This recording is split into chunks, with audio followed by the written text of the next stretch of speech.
Namaste, everyone. Welcome back to Dr. Pai's Astrology channel. Today, we have a very special guest with us today, Barry Rosen. Namaste, Barry Rosen, and welcome to our channel after such a long time. Yeah, it's good to be back. Thank you. And today, we're going to be talking about Mars. So, there's a presentation that we're going to go deeper into Mars and ego. So, I'm really looking forward to this topic and wanting to know more about Mars and ego. Yeah, thank you.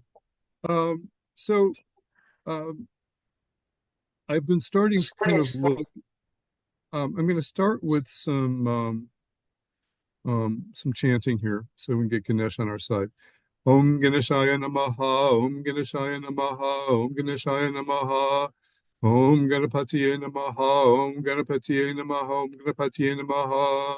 Vakratunda Mahakaya, Suryakoti Samaprapa, Nirvigyam Kudame Deva, Sarvakareshidav Sarvada, Sahana Bhavatu, Sahano Bunaktu, Sahaviryam Karvavahai, Tejasvina Vatitamastu, Ma Vivishai Vahai, Om Shanti Shanti Shanti. Okay, great. So special thanks to many of my great teachers, Sanjay Roth, Robert Koch, Andrew Foss, Thorin, and Camilla. And here's my contact information. I'll have that up later too. Um, I've been living astrology for, there's a little bit of an echo. I don't know if you need to turn off your, okay, great. So I've been involved in Vedic astrology since 1987. I've been teaching live classes since 2016. I tend to like to teach kind of boutique classes. At the moment, I'm teaching a class on the astrology of relationship. I taught a whole class on the sun and the moon. I taught advanced nakshatra technique predictions this year. So I tend to teach very specialized courses, and I like to we call them boutique courses. I like to kind of specialize. Um, I a lot of this material started coming out of my book, Finding Your Blind Spots in Vedic Astrology, which was published a few years ago. It's on Amazon. And it's about seeing the flaws in our unconscious patterns. And I'll talk about that in a minute. So, um, one of the things that I'm starting to look at, I look at astrology in a different way these days. Um, I can do predictions. I don't do predictions as must. I'm more interested in helping people understand their blind spots and their patterns and how those blocks and unconscious patterns are blocking happiness in their life. In a sense, I'm starting to look at what the evolution of the soul. And when a planet is strong, particularly if it's Mula Trikuna and it's kind of in its own sign or having a lot of strength and no malefic afflictions, it shows a lot of evolvement. We've learned the lessons of the planet, and we've learned, um, um, how many lifetimes have we had? Sometimes thousands, and over time we keep learning new lessons. And when the planets are strong, they show us that we've learned the lessons of Mars or Saturn or Rahu or anything because we've learned to, we've gone through so many lifetimes and learned the things. I always like to talk about the Bill Murray movie Groundhog Day from 1993, in which Bill Murray kind of wakes up. He gets caught in this nightmare. He's a weatherman in Puxley County, Pennsylvania, and he keeps reliving the same day over and over again until he becomes a better person. And so in the first part of the movie, he does destructive behaviors and he overeats and he drives off a cliff and he still keeps waking up in the same nightmare. But over the course of the movie, he becomes a humanitarian person helping his community. He becomes a beautiful person in relationship, and he becomes a kind person that everybody looks up to. And it was written by a Zen master, and the Zen master kind of talked about how, each one of these, nightmares kind of represented different lifetimes, and there's maybe about 50 of them in the movie. And it reminds me of kind of, are we going to get it right this lifetime? We're born with certain afflictions. Um, to the planets, are we going to keep playing out the same patterns from different lifetimes? Are we going to get it right this time? And so I like to look at the planets in terms of soul work? Are we able to understand how their placements are telling us more about our evolution and whether we've learned the lessons? And I am going to focus on Mars today because we only have so much time, but I will go through some of the other planets so that you have an idea. You know, our core question in astrology always brings us up: why am I here? Why am I suffering? How can I get out of suffering? How can I live a better life? You know, so it's kind of I like to do my consultations that way. Um, One of the things that we have to realize is that, you know, the planets affect us most on the level of thought and the emotion, and they often create these kind of blind spots in the unconscious patterns, and we're often gripped by them. I mean, certain placements are particularly more unconscious, like any planet in the 12th house is particularly unconscious. Planets in the, you know, in the 8th house are often kind of unconscious. We just don't see things coming and we, you know, they kind of block us. We'll talk a little bit about that too. But um, and I've never really wanted to look at astrology as striking fear into our house. I know sometimes we get people who are always kind of warning us about the end of the world, and I don't think astrology was meant for that. You know, Jyotish means light. It's the light of knowledge that from free us from the grips of our thoughts and emotions, so can we become aware and observe. See, if we know what if the planets are pulling our strings like a puppet master with weird thoughts and emotions, if we understand the astrology, then we say, oh, there goes Mars again, or there goes Saturn again. You can go, Saturn. I really don't need to play that game. And that kind of is a Gyan technique. It prevents us from blaming ourselves and shaming ourselves. And that's what we tend to do. We do something bad, we blame ourselves, we shame ourselves. And usually it's just the planets causing some problems. Um,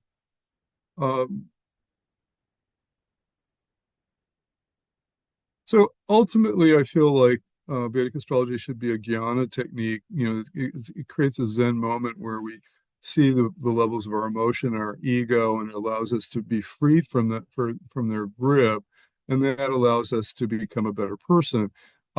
And it's important, you know, that happens. You know, we have to understand our natal chart, and we have to understand our dashas because they kind of create a time period where certain influences can be there, and then we have to understand our transits, and all of those things kind of create this kind of web of shadow that's always kind of afflicting us.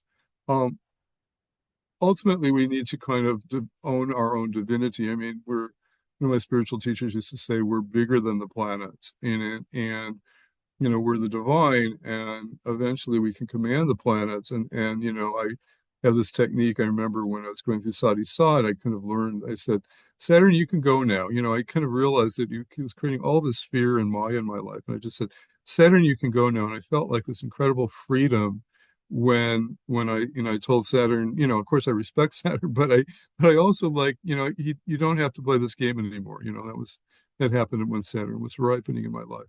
Um,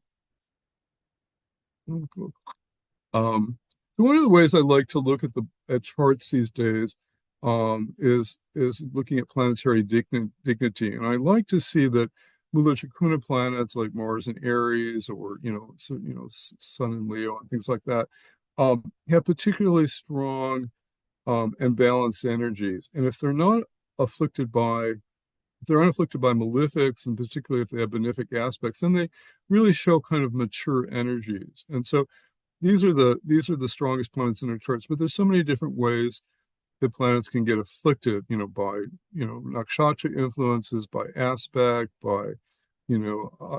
from other planets. So it's very unusual to find a really pure planet because we're always still working on, you know, our energies and getting them right. And I even think, you know, people think, oh, I have an exalted Mars or I have an exalted Jupiter. And I find that exalted planets are actually overbalanced. They're not actually the perfect planet. The Mula-Chakuna planets, I feel like, are better. The exalted planets um, do show a lot of talents from past lives, but I find that people suffer a lot from them. I have a friend who's Aries rising, and she's got Mars exalted in Capricorn, and she's a general. I mean, she just can command, 100 people and make everything work and make an event work. And everybody hates her and tries to bring her down because there's such strong energy there that and she suffers a lot from it. So it's almost like sometimes the exalted planets even are like too much. But they're usually, if they're unafflicted, they could be quite great. Debilitated planets have to work 3 times as hard to get anything done. That's the definition. Doesn't mean they're like dead, totally dead, but they just have to work really hard to get through stuff. And you have to have a lot of self-awareness. You've got Venus in Virgo, you're going to be critical in relationship, you're going to suffer a lot from over sexual indulgence. And if you're not aware of what's going on, you're just going to keep repeating those patterns, and you have to work really hard to get out of them. So if you haven't done well in past lives and you've got a debilitated planet in your chart, you're just kind of inheriting, lifelong lessons. I often tell people you have to work on the things that people like to focus on the things that they're good at. I think the weaknesses in the chart are the things that we're here to work on. We're here to, we're here to make our debilitated Venus better, to get better at relationships. So I always encourage people to work harder on the planets that are afflicted. Planets in enemy signs have to work hard, and they have a lot of shadows and a lot of challenges to move forward. Patterns in friend signs can move forward with, a little bit less effort. Benefics bring grace. You get aspects from Jupiter and Venus. They help, they definitely often, depending on the placement, help things. Malefics slow us down. They create kind of blocks. So, we'll look at a lot of examples soon. So I wanted to give an overview of how we should look at all the planets in our chart. We'll focus on Mars later in the program, but I wanted to say, to look at all the levels of the planet. So here's the core questions to ask yourself about your planetary evolution. Are you willing, with Mars, are you willing to see the slippery layers of ego that want us to be right, to look good, or be better than others? There's these games that we play with Mars, one-upmanship. Somebody tells us a story and we say, oh, when I had that, this kind of a Mars ego game. It's really kind of, rather than being compassionate and listening to the person, you try to one-up them. That's kind of a darker aspect of Mars. Um, and the highest aspect of Mars, I think, is in Aries. The Mula position is, how can I be of service to you? The military is called the service. How can I be of service to you? And I see people that have a strong Mars, they're into service. Politicians, who we don't have many unafflicted politicians, but there are some politicians that really just want to help people and help their people. And we've had, we'll look at Winston Churchill in a minute. He had Mars in the first house, but it was unafflicted, and he really wanted to help his people, and he was a good military strategist. So sometimes you can have if you have an unafflicted Mars, it knows how to be of service.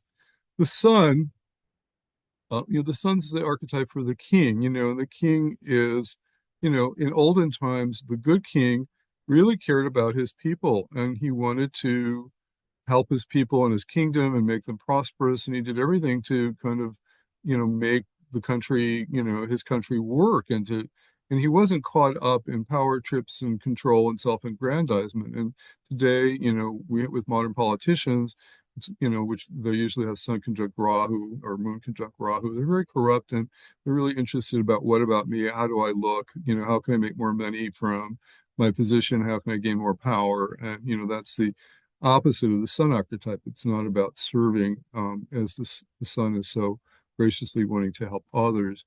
The moon, the archetype of the moon is, are we willing to become the compassionate mother of the universe, ever nurturing and giving her compassion for the benefit of others, or do we devolve into cruelty and abuse? The mother is, mothers are totally unappreciated.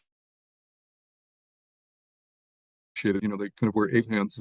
They work, they change diapers, they feed their husbands, and they're absolutely amazing, and they're very unappreciated. And they have this incredible, love that's enduring. So when you have a strong moon, and I do see this with moon in Cancer and moon in Taurus, when they're unafflicted, they're just, they have that full value of heart and giving and always compassionate and helping others. But very easy for the moon to get afflicted, and then they can be kind of cruel and abusive sometimes, connected with Saturn. We often find, the moon is also connected to the mind, and when the moon's afflicted, the mind gets too filled with thoughts and too imbalanced with emotions, and we can't recognize our own divinity because the mind is blocking, the afflictions of of the moon block us from seeing who we are, which is pure love.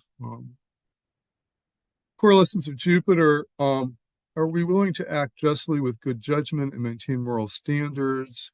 Or do we devolve into material wealth and corruption and separate ourselves by judging others? Do we elevate ourselves by judging others in order to do better? So, Jupiter is the planet of judgment, and we need good judgment to make good decisions. And we need ethics and we need morals. And, the good Jupiter, you know, acts that way. You think about Jupiter and Capricorn, it's often interested it can be very good for acquiring wealth and corruption and acquiring wealth, but it lacks ethics in Capricorn, so it gets into trouble making money and not thinking of how it's harming others. So, Jupiter, you know, um, we still often have to remember the moral and good judgment that we need to grow into with Jupiter. Um, Sometimes Jupiter will create these kind of false comparisons, sometimes, with modern religion, we have the self-righteousness that can come up. My religion's better than your religion. We have terrorists killing other people on the planet. We often have Jupiter and Sag, it's afflicted, and there's can create religious zealots. And so even Jupiter, our wonderful benefic, can get out of balance and forget accepting all people. Venus, um, are we willing to be unconditional and loving in relationship and the expression of beauty, or do we move into criticism and judgment and separation? You know, Venus in Pisces just is unconditionally loving. It just loves everybody. And Venus in Virgo is like critical, like this is wrong and this is wrong and he's not good enough. And it separates us. So Venus, in its highest value is unconditional love, rather than judgment and things like that. And it's a very tricky energy. And sometimes Venus, of course, gets stuck in the illusion of the material world and sensual enjoyment. And its highest value, think Venus and Pisces can create great art and bring beauty to the planet. Mercury, are we willing to support the world ethically with our material skills and create material abundance for everyone in the world? Is there enough wealth for everyone in the world? Again, Mercury is a business planet. We forget that. And often, when Mercury is afflicted, we get caught up in personal gain and selfishness and corrupt business practices. So, Mercury ultimately has to always learn how to communicate truthfully and honestly, or do we get caught up in spreading falsehoods for personal ambition? So again, when Mercury is really afflicted, it also is the other mental planet. It keeps the mind whirling and prevents us from seeing our divinity. Rahu, there's even a good side to Rahu, but we'll look at it in a minute.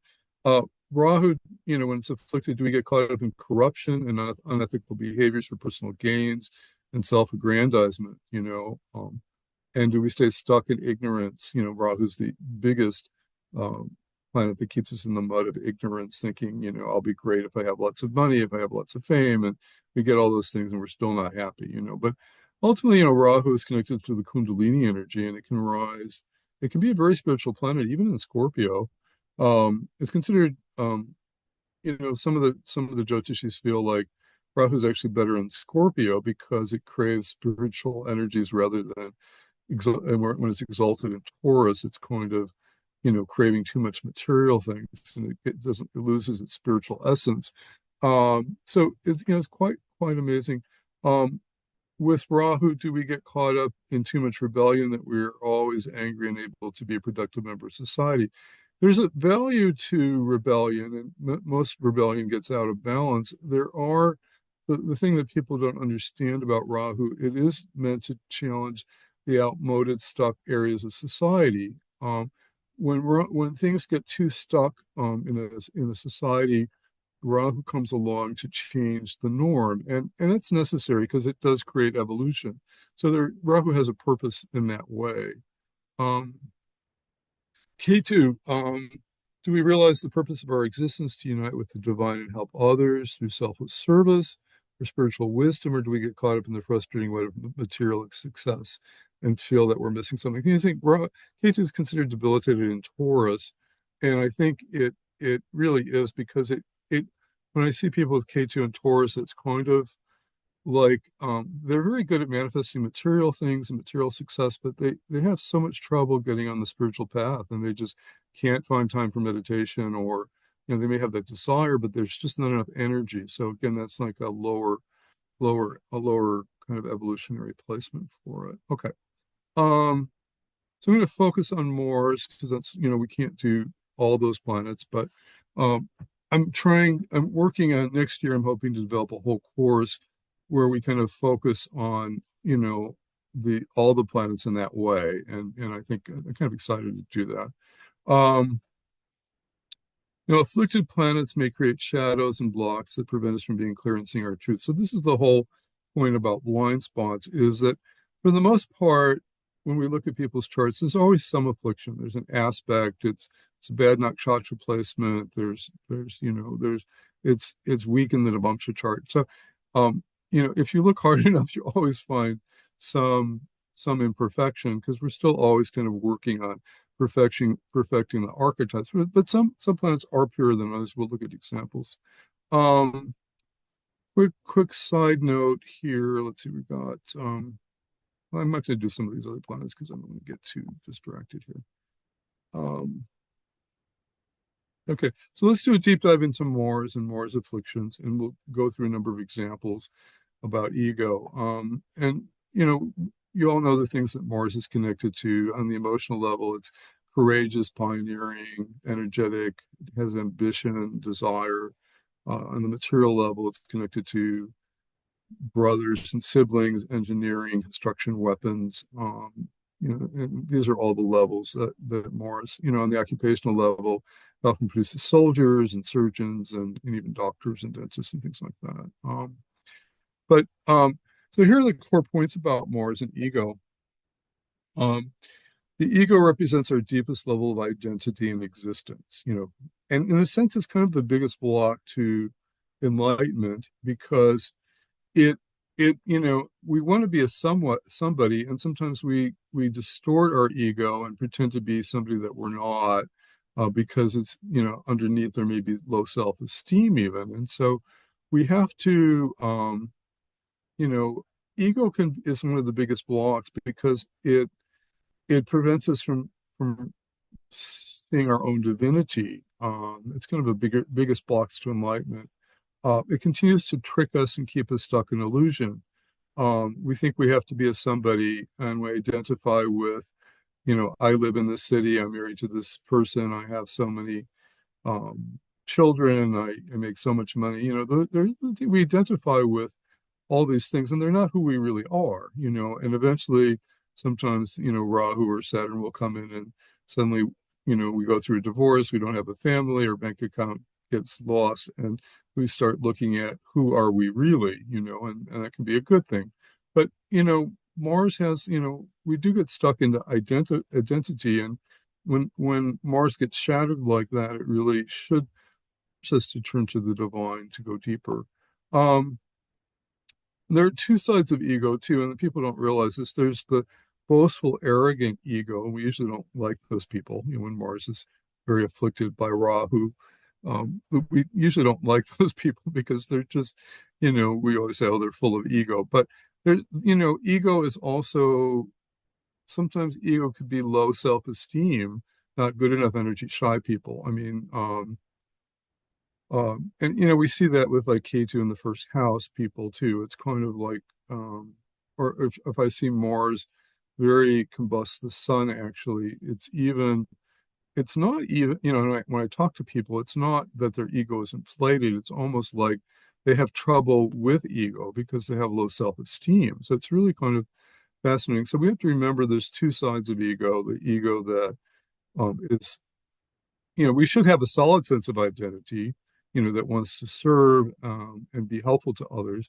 most of the time we have all these masks and try to be people that were somebody that we're not, and sometimes we have masks that cover up our own self-esteem issues, not good enough energy. Um, now, ego Mars plays all these ego games. This is something from my new spiritual practices. Um, One of the games that Mars likes to play, I'm right and you're wrong. This is a typical game, the ego thing that goes on with Kuja dosha in relationship struggles. I'm right and you're wrong. And we know that relationship, to work, you have to kind of harmonize and you have to kind of let go of your ego and then say, it doesn't matter. Uh, but for the most part, we play this game. I'm right and you're wrong. And we see this all over the internet and Facebook and it's all about ego. And it's really kind of a dark side of ego. I mean, does it really matter? Somehow our whole existence is based on being right. Um, um, um, the other part of Mars' ego games is being defensive. Sometimes Mars is unwilling to be wrong and will actually kind of lie in order to kind of um, admit that it did something wrong. I mean, the highest form is obviously, oh my God, I messed up, I forgot. I'm so sorry.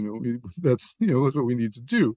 But instead, it's kind of like, oh, we come up with a lot of excuses, or we actually say, well, I went there and they didn't have any. Like we were sent to the store and we forgot to go to the store. And then instead of admitting that we forgot to go to the store, we say, I went there and they didn't have anything. So it's this whole thing like, my God, can we just admit that we messed up, we made a mistake? And that's, a healthy aspect of ego, but it's not an ego that has to defend itself, and lie so that, it has trouble. And then we have this aspect of ego, which is holding on to one's territory and beliefs so tightly that it's not open to seeing others' opinions. We have this huge problem in the world at this moment that people are so encrusted in their beliefs and their territory, and it represents who they are, that they're not even willing to listen to anybody else and be open to another opinion. I mean, I can't, some people I can't even talk to because the whole world has gotten so polarized, and this isn't like more extreme aspect of Mars. I think Mars and Taurus, in an Earth sign can be like that. It gets really kind of stuck. Um, but that's good. Before I move on to the examples of Mars, did you have any questions? No, I'm good so far. I'm really enjoying the session. Okay, great. Thank you.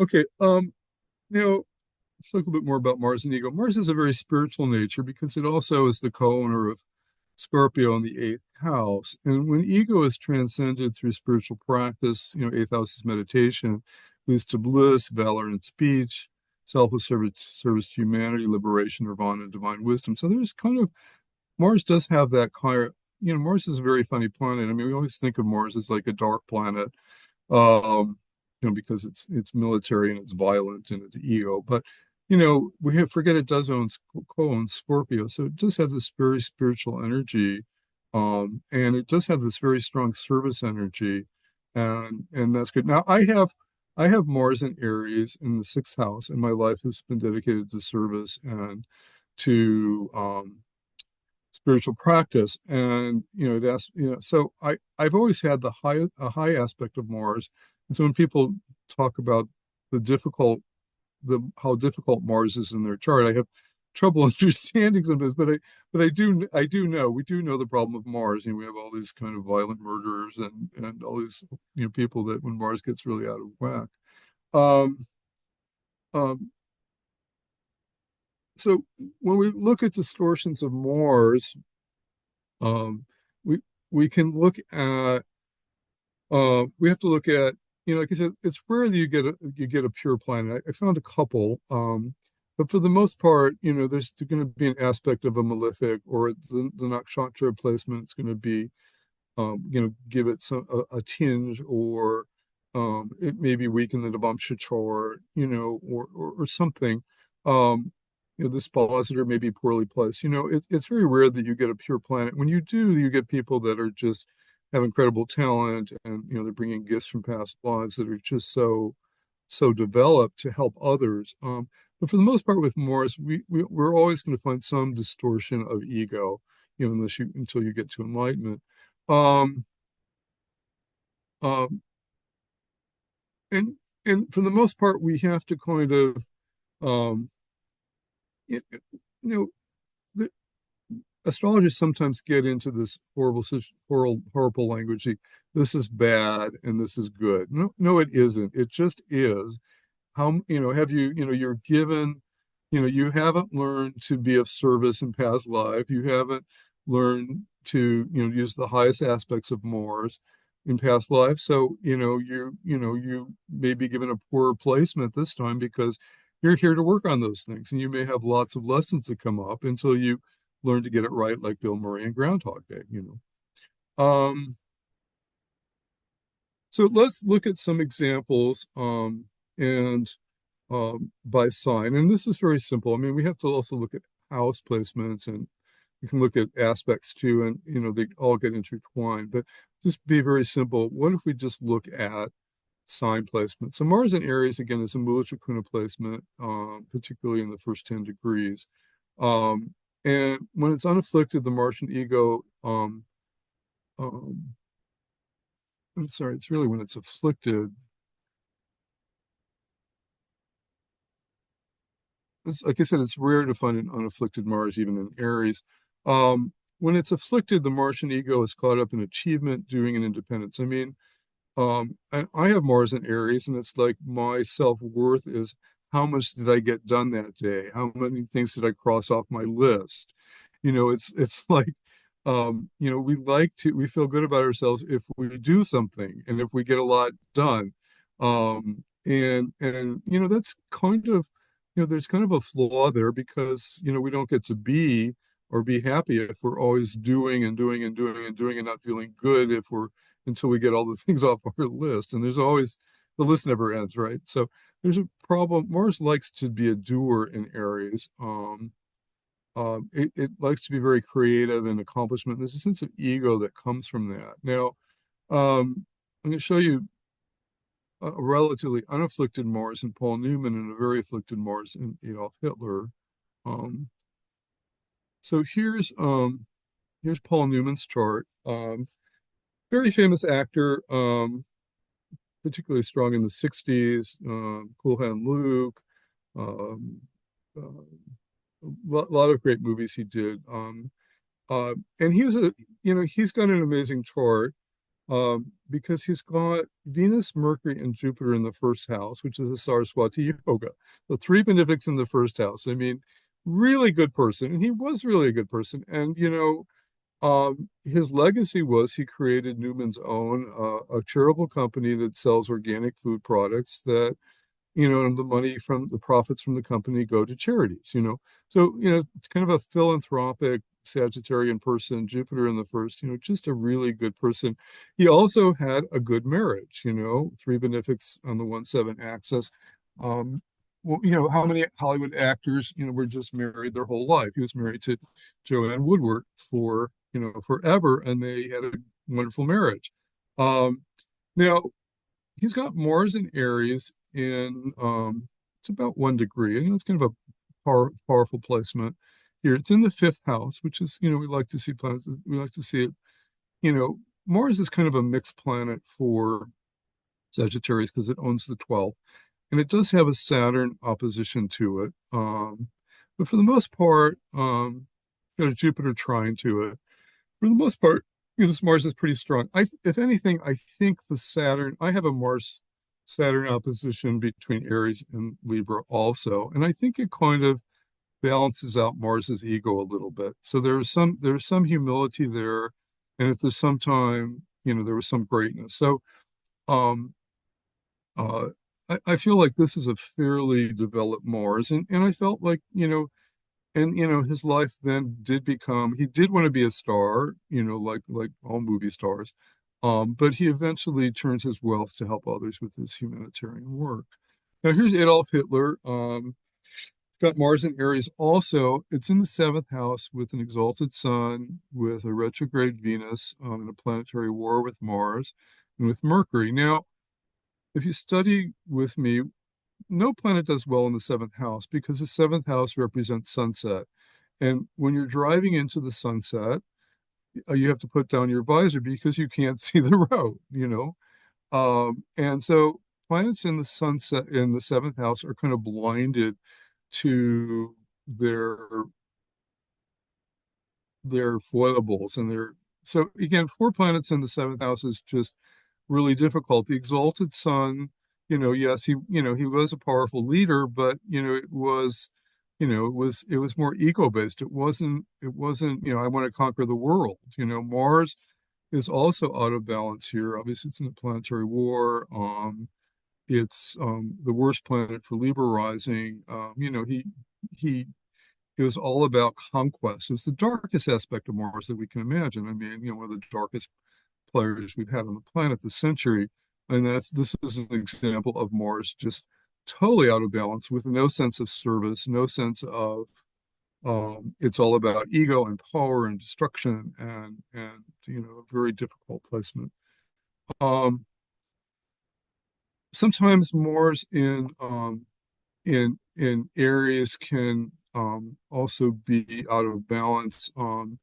Look at Michael Jackson here.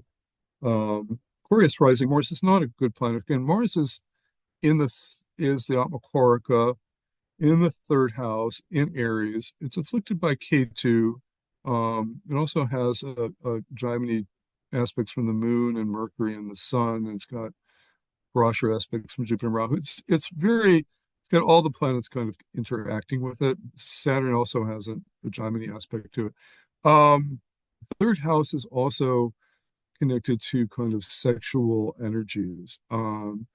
And we forget about that. Everybody talks about the third house as like, oh, communication and, artistic development. Okay, that's true. But, um, Mars tends to be rather overpowering in the third house. Um, and, uh, it's rather afflicted here. And he had a lot of energy in his life, but, we've caught to me, what's fascinating about this chart is that he had the Rahu Jupiter conjunction in the ninth, and it was almost like children, the karka for Jupiter. Jupiter's the chart karka for children. It's obsessed with children, and then we have the pedophilia issues, and that's aspect in the Mars. So somehow, this ego is very afflicted when Ketu is conjunct Mars. It's like the ego doesn't feel very good, and even though he was this incredible star underneath, he suffered and very greatly. Mars in Taurus can be into kind of Taurus is an afflicted it's an enemy sign. Mars in Taurus can be charming and sensitive and a good salesperson and passionate, but it also gets caught up in how it looks, and its sexual conquest. We may overspend, and it may be into short-term pleasures and buying good clothes. And so, there's it's about looking good, it's like, do I look good? And that's a distorted aspect of Mars. That's like um, a mask. Arnold Schwarzenegger and John Denver have Mars in Aries. Here's Arnold Schwarzenegger, Gemini rising, got Mercury in the first house. Very amazing man. He's got Mars and Rahu in the 12th. Again, planets in the 12th, and Mars is the Atmakwarika. Um, and it's afflicted by Rahu. Um, we remember Arnie as governor of California, but in his early movies, he started out as a bodybuilder and he became a famous bodybuilder, which was all about like looking good and being powerful. And then because he was such a great looking man, he got into Hollywood and became all these kind of great stars. But you can kind of see how this Mars is very kind of bent out of shape. Again, Mars Rahu is going to create, ego. I'm great because I'm the strongest man. I have this incredible body, it kind of tries to make up for other self-esteem issues that are haunting it. Um, John Denver also has a retrograde Mars in Taurus, afflicted by Saturn. And he, great musician. We've got Rahu in the third for musical talent. We also have a moon in the 10th. Amazing man. Um, and at the same time, um, he struggled with relationship. I mean, he would go on the road and he would cheat on his wife, and Annie from Annie's song. He eventually lost his perfect wife, and he got violent too, in relationship, and that's the type of dark side of Mars that can come out, um, in when it's very afflicted. And again, Saturn at Macorca in the first, there's a sense of low self-esteem here when you have Saturn in the first. It's in a friend sign. It's in Mrigashirsa Nakshatra at least, but uh, you get a sense that when if the self-esteem is low enough, then it's like the sexual conquesting is a way, which is what the dark side of Mars does. And Taurus, is and is trying to be a somebody because they want they crave relationship. Venus in the seventh craves relationship, craves women, and it's trying to bypass the Saturn in the first house. Um, Gemini, Mars and Gemini. Mars and Gemini can be good for scientific knowledge, military strategy, love of learning. More often than not, it's out of balance. It tends to be clever, get into fights, likes to fight verbally with the tongue. We've got Robin Williams. Again, brilliant comic. You got Mercury, Makarka in the 10th with the sun. Brilliant comedian. Started out with Mork and Mindy, and became just a legend. And Mrs. Doubtfire, and we were better for this incredible comic talent. Also has Mars. He's got Mars in Rahu's nakshatra Ardra, which is a very difficult nakshatra, as you know, for deep suffering. And eventually, he committed suicide, suffered mental illness. Saturn in the 12th is certainly not so great for depression. Uh, but I felt like this Mars is got a Saturn aspect to it, so it is afflicted from a Parashara's Saturn aspect. We also have Gemini aspects from Jupiter here, but um, and it's afflicted by the nakshatra, and Rahu's in the fifth house, which gave him a lot of comic talent, but eventually led to deep depression. Rahu Moon conjunction is very tight there, leading to a deep depression. But again, you get the sense of, again, ruled by Libra, Venus conjunct K2. Again, whenever you have the chart lord conjunct K2, I'm not good enough.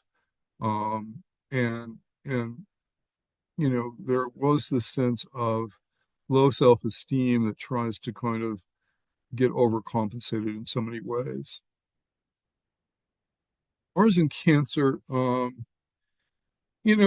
people always, I don't like to use the word debilitated that much because it has. I think malefics are better if they're debilitated because they're not as strong to cause as much harm. And we're gonna have a long transit of Mars in Cancer. It's from October 20th to June 5th, except for a little brief respite in Gemini. And in a sense, Mars in Cancer is like a hissing cat. It's kind of angry, but it can't create too much harm. Um, the unafflicted Mars ego here is sensitive, kind, and affectionate. And so you can't have a positive Mars in Cancer. I've seen people with Mars in Cancer in the ninth, unafflicted, and they're just really soft, spiritual people. They lack energy, but they're really good people. Um, and they may have strong connection to family, and they're good. Mars can be unafflicted in Cancer, so it's not horrible, but they just have to learn how to kind of fight, and they don't know how to fight, and that's the problem with Mars in Cancer.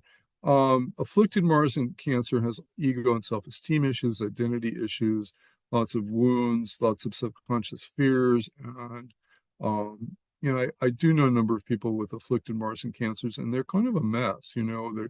They have low self-esteem, and they're always beating themselves up, and they don't have the energy to move forward in their lives. Now we've got Demi Moore, famous actress. Remember her from Ghost. We remember her from G.I. Jane. We remember all her tumultuous love relationships with Bruce Willis and Ashton Kutcher. Um, and she's Aquarius rising, Jupiter in the first. We love Jupiter in the first. It really is one of the best placement, and it really kind of makes this chart. But she's got Rahu conjunct Mars in the sixth. Okay. Mars in the sixth likes to fight. And when it's in balance, it really fights way too much. And so, not a balanced person. Her chart lord, which is ruled by Saturn, um, is conjunct K2, again, showing low self-esteem. So, her Jupiter can kind of help her kind of show up really well, and she's got incredible wisdom and think on her feet. You can see underneath there's a lot of tension. And then, when people aren't clear, don't like themselves very much, they can be really kind of afflicted. And so, that Rahu Mars conjunction here in the sixth is pretty difficult. Um, Leo, positive side of Mars and Leo, it can, I would say it has a lot of ego caught up in status and success, hardworking, philanthropic, love of great endeavors. We want to be somebody, afflicted Mars, impatient, adversarial, caught up in status, has trouble managing money, bigger ego, and things like that. Now, of course, we know Donald Trump very well. Whether we like him or not, that actually Mars in the first, actually gives him a strong ego. It's a good placement, because it's in Leo. Um, it takes over the chart because anytime you put a planet in the first house, it takes over Leo. So he can't be a totally good king. We've got the chart Lord Leo closely conjunct Rahu, which is about I'm the greatest. And so I think Donald Trump is very competent and he does a great thing, and he's an incredible fighter with Mars in the first. And yet people have trouble with the Sun conjunct Rahu because the ego is very out of balance. Mars in the first is out of balance. Luckily, this Mars is, it's hemmed in by Jupiter and Venus. So this Mars is very strong. The Saturn really is not as strong an influence at 0 degrees, but I find, um, there's, people have analyzed this chart to death, but, in some ways, this Mars, um, um, I think the problem is more the sun. I think this Mars is actually, because it's the best planet for Leo, although it's a Boudica planet. But I feel like his challenge with ego is more the Rahu Sun conjunction, and the Mars in the first can be too overpowering people, and I think people can't handle Mars in the first. It just whenever we need a Mars in the first person, they're too strong and they fight too much, and we just kind of want to run the other way. It's the dark side of Mars. Um, Virgo, Mars in Virgo has a ego caught up in being strategic and a problem solver, can be a good defender. It's a good side to Mars and ego in Virgo. The dark side can be impatient and combative. I found a good example in Winston Churchill and noticed that this Mars is really not that afflicted. Now, it's the worst planet for Virgo. Lord of the eighth and the first, Lord of the third and the first, but it's um, it's in its own nakshatra of Chitra, and it doesn't have any malefic aspects to it. It doesn't even have any bad Gemini aspects to it. So Churchill was a brilliant. Mars in Virgo can be a good military strategist. It also gave him the courage to fight Hitler. He stood up to Hitler, was an incredible military strategist, and saved his people. And in a sense, this is a very evolved Mars, and you kind of see it in his life. Now, I'm sure he was a difficult person to work with. There's always some dark side of Mars that will come up. Mars in the Navamsha chart is in Leo, again for leadership, in the sixth house for fighting. But I think um,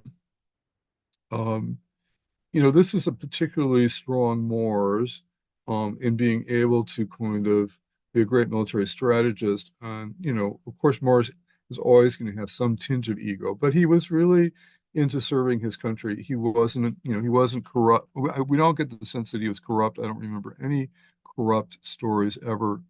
And he was a good politician. Um, Libra. Mars and Libra can get caught up again, like Mars and Taurus, and looking good, being a romantic, charming, passionate person, having a strong, they can be really great at marketing. Usually the dark side of Mars and Libra is arrogant, impatient, gullible, jumping into one bed after another, suffers from unfulfilled relationships. Now, look at Bill Cosby, Pisces rising, famous. We love Bill Cosby. The Cosby Show, I loved him since 1963, and, listening to his records as an incredible comedian. Um, his original logna is Sagittarius, so he's got Jupiter in the first. We all loved Bill Cosby. And then suddenly we found out he was a date and rape person, and all these women came forward, and he went to prison. And when you look at this chart, you see Saturn in the first, ultimately, like, incredible person, but Saturn in the first is going to have low self-esteem, so he tried to overcompensate his self-esteem by being good in bed, or take and again, Mars in Libra is too kind of into kind of being a romancer in a bad way. And also have Venus and K2 in the third house here. Venus, again, third house is a very sexual house. It's third sign of the zodiac is Gemini, in Sanskrit Metuna, which means copulation. So Venus in the third house it has a very strong sex drive. K2 might try to kind of like diminish it a little bit, but in Taurus it's very, very strong, and in Gemini we've got Mars Venus aspecting each other. It's a very kind of strong, passionate sex drive. Mars is very out of balance here, and he learned, going from the top of the world to being in prison. There's a huge Mars demotion, and be interesting in interviews to see if he's still acting like a victim or if he's learned his lessons. Mars in Scorpio, again, can be very strong. It's a good placement, passionate, decisive. Um, Afflicted Mars in Scorpio can be arrogant, stubborn, impatient, selfish, overly sexual, indulgent. I Jack Nicholson has Mars and Rahu in the fifth house in Scorpio. Again, fifth house does make great actors. Yeah, fifth house is one of the houses for actors, and I think Mars in its own sign here is very, very powerful. It's in Anuradha Nakshatra. Let's make friends with our acting community. But you get the sense that I've never, with that Rahu aspect, you get the sense that he's always a little bit out of balance with his greatness. We do see Hollywood stars that are into humanitarian service work, and who which is be the higher aspect of a strong Mars. But Rahu, is not helping the situation here, so he's still kind of afflicted. Sagittarius, again, Sagittarius is often about um, religious things, political things. Mars and Sagittarius can get caught up in leadership. May have, if it's positive, it may have good political savvy and entrepreneurial skills. We'll look at Billy Graham in a minute. And when it's darker, it gets into legal problems, has trouble with death, and is manipulative and evangelical. And a lot of terrorists have Mars in Sagittarius because they're just like evangelically willing to destroy, other people's lives for their cause. Billy Graham, great evangelical priest.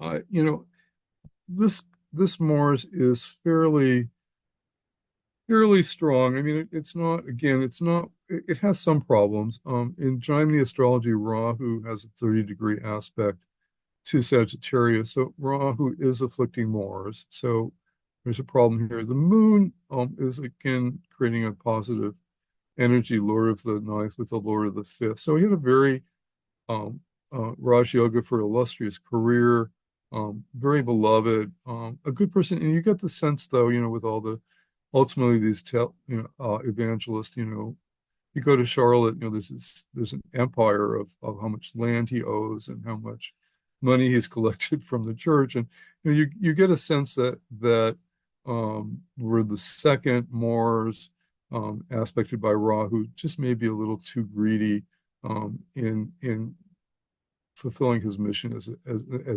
evangelical priest rather than as Mother Teresa might have been a little bit purer.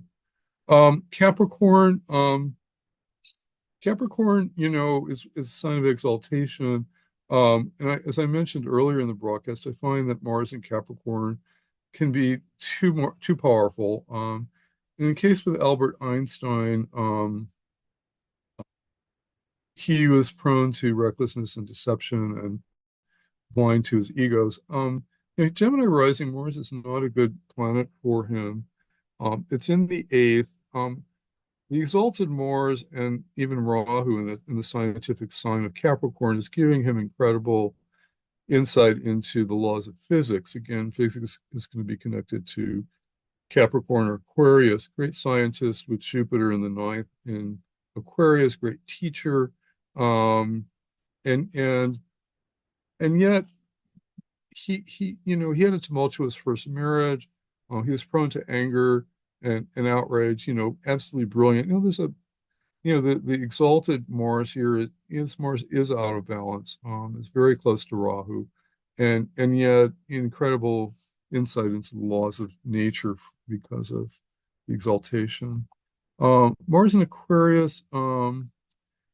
If it's unafflicted, it may be good at problem solving, maybe a good engineer or scientist, love of competition. When it's afflicted, it's prone to addiction, dictatorial problems, even violence. This one's quite interesting. We've got Carrie Fisher, who made her debut in Star Wars, as Princess Leia, and daughter of Debbie Reynolds, and she's got Mars in the second house in Aquarius, and it's in Purva Bhadrapada Nakshatra, which is a very kind of diabolical nakshatra for the dark energies. This Mars is rather, in some ways, it has a Jupiter and Venus aspect to it. It also aspected from the debilitated Sun in a Gemini aspect. I find she was an addict. She was in and out of rehab, and she spent a lifetime struggling with her addictions. And Aquarius it can be a very dark sign, because of the co-ownership of Saturn and Rahu. And despite all that early fame, she really had a kind of very troubled life with her addiction. And this Mars, Capricorn, has trouble with Mars.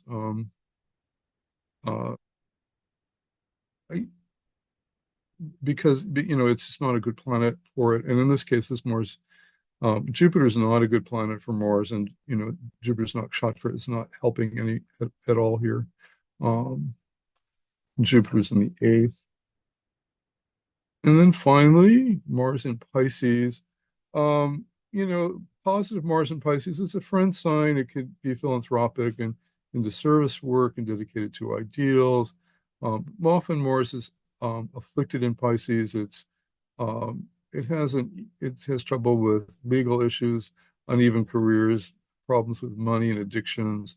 And Pisces is the 12th sign of the zodiac, so there's a lot of unconscious energies here. Gloria Steinem, famous editor of Ms. and early feminist, is Libra rising, got Mars combust the sun in the sixth house.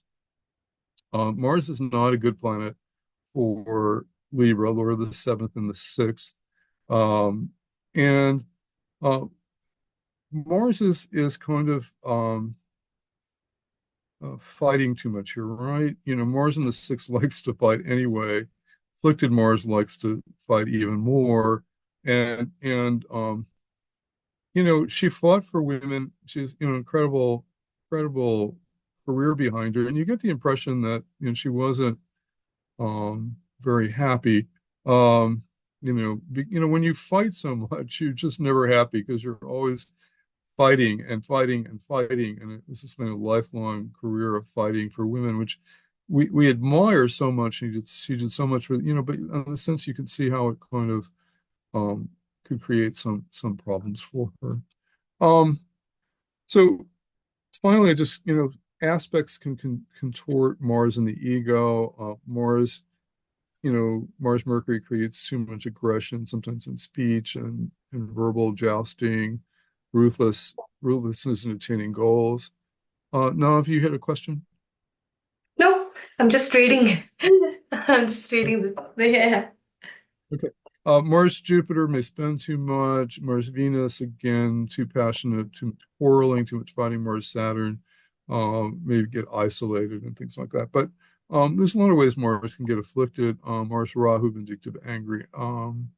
Anyway, so in conclusion, we kind of rushed through this in some ways, but the idea is that we like to see planets that have are unafflicted, and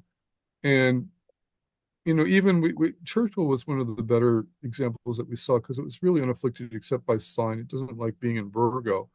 And he did, and there were very parts of his life that were very difficult, but for the most part, you can start seeing the evolution of the soul, even just by sign placement, by planetary aspects. And you can see, are we learning the highest aspects of Mars, which are service? Churchill did. The opposite was Hitler, who was, was all about ego and country ego and all kinds of ego that were totally distorted and destroying the planet. So you get these kind of extremes in people, and for the most part, there's always some affliction, but it gives us some idea where we are in our evolution. So just if you're interested in my work, you can visit my website at appliedvedicastrology.com. You can get a free newsletter, which comes out twice a week. I've written 5 books. They're all on Amazon.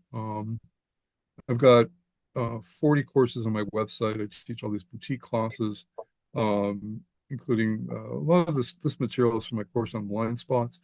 And I also have, 60 free talks on a YouTube channel, Barry Rose, Financial Astrology by Barry Rosen. Okay. Talk too quickly, but you can go back slowly and listen to it. And no, did you have any questions? No questions, but thank you so much for sharing this wonderful session and knowledge, the deep knowledge, and a really beautiful just understanding of Mars, afflicted Mars versus, and the science, the way you put it together. It's really beautifully done. So thank you so much for your time and sharing this with us today. Thank you. Thank you. Namaste.